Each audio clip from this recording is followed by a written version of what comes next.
Pertemuan dua pemimpin dunia, Donald Trump dan Vladimir Putin. Dua sosok dengan ego besar, sejarah panjang, dan kepentingan yang saling bertabrakan.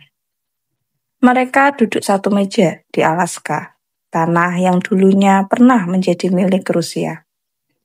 Banyak yang berharap akan lahir sebuah terobosan, sebuah jalan damai untuk menghentikan perang Rusia-Ukraina.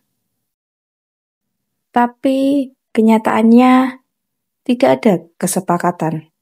Hanya janji-janji samar, kata-kata manis, dan bayangan masa depan yang masih penuh ketidakpastian.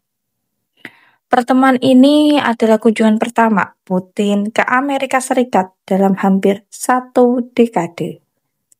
Bayangkan seorang Putin yang kini menjadi simbol kerasnya perang di Ukraina hadir di tanah musuh lamanya. Donald Trump menyebut pertemuan ini produktif, sedangkan Putin menyebutnya titik awal. Tapi bagaimana dengan Ukraina? Pertemuan ini justru membuat cemas karena mereka tidak diundang. Sebuah perundingan tentang masa depan Ukraina tanpa Ukraina sendiri di dalam ruangan. Ironis atau mungkin berbahaya. Trump mengatakan tidak ada kesepakatan sampai ada kesepakatan. Sebuah kalimat ambigu yang terdengar bijak tapi sebenarnya kosong. Ia menilai pembicaraan itu bernilai 10 dari 10. Kami sangat cocok, katanya tentang hubungan dengan Putin. Tapi cocok untuk siapa? Cocok untuk Amerika? Cocok untuk Rusia? Atau justru cocok untuk kepentingan pribadi keduanya? Trump juga memberi pesan keras kepada Zelensky. Harus membuat kesepakatan, Rusia itu besar. Mereka punya tentara hebat. Pernyataan yang terdengar seperti desakan, bukan dukungan. Bukannya memperkuat Ukraina, justru terasa seperti mendorong mereka untuk menyerah. Dari sisi Putin, ia jelas diuntungkan. Media Rusia menggambarkan pertemuan ini sebagai kemenangan. Bayangkan seorang Putin yang terisolasi sejak invasi 2022 kini duduk berdampingan dengan Presiden Amerika Serikat, simbol legitimasi internasional kembali padanya. Ia bahkan dengan tenang mengatakan bahwa perang bisa selesai asal ada kesepakatan. Bagi Rusia, ini kesepakatan emas, memperbaiki citra sekaligus menguji seberapa jauh Trump berani menekan Ukraina. Pertanyaan besarnya, apakah ini jalan menuju perdamaian atau justru jebakan untuk memotong kedaulatan Ukraina? Di tengah panggung besar ini, Ukraina tampak sendirian.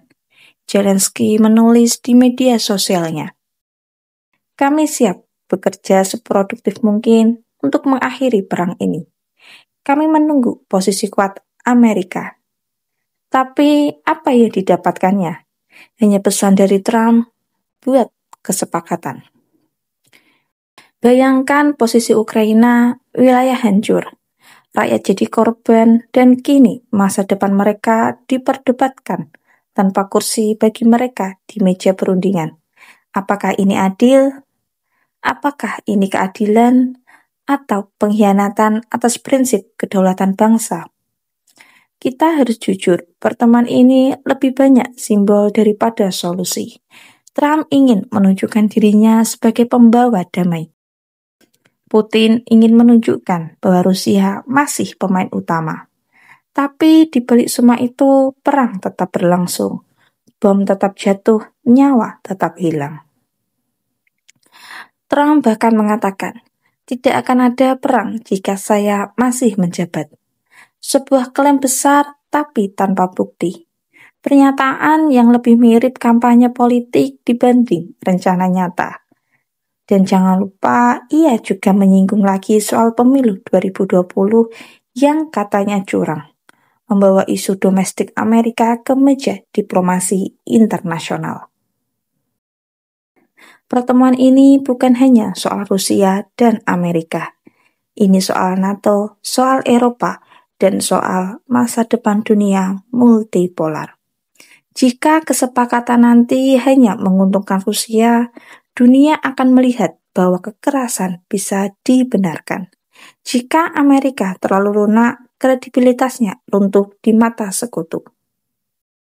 Dan jika Ukraina benar-benar dipaksa menyerahkan wilayahnya, itu akan menjadi presiden berbahaya bahwa negara kecil tak punya hak penuh atas kedaulatannya. Trump menyebut pertemuan itu 10 dari 10. Tapi bagaimana dengan nilai bagi rakyat Ukraina, bagi anak-anak yang kehilangan rumah, bagi keluarga yang kehilangan ayah dan ibu mereka? Apakah mereka juga akan memberi nilai 10? Inilah politik tingkat tinggi, penuh simbol, penuh kata-kata manis. Tapi seringkali lupa pada korban yang nyata. Pertanyaan terbesarnya adalah, akankah dunia benar-benar melihat perdamaian atau kita hanya menyaksikan panggung drama politik yang pada akhirnya tidak pernah menyelesaikan apa-apa? Tulis pendapatmu di kolom komentar ya. Jangan lupa like and share ke teman-teman kalian supaya teman-teman kalian juga tahu berita terupdate baik dalam dan luar negeri. Terima kasih.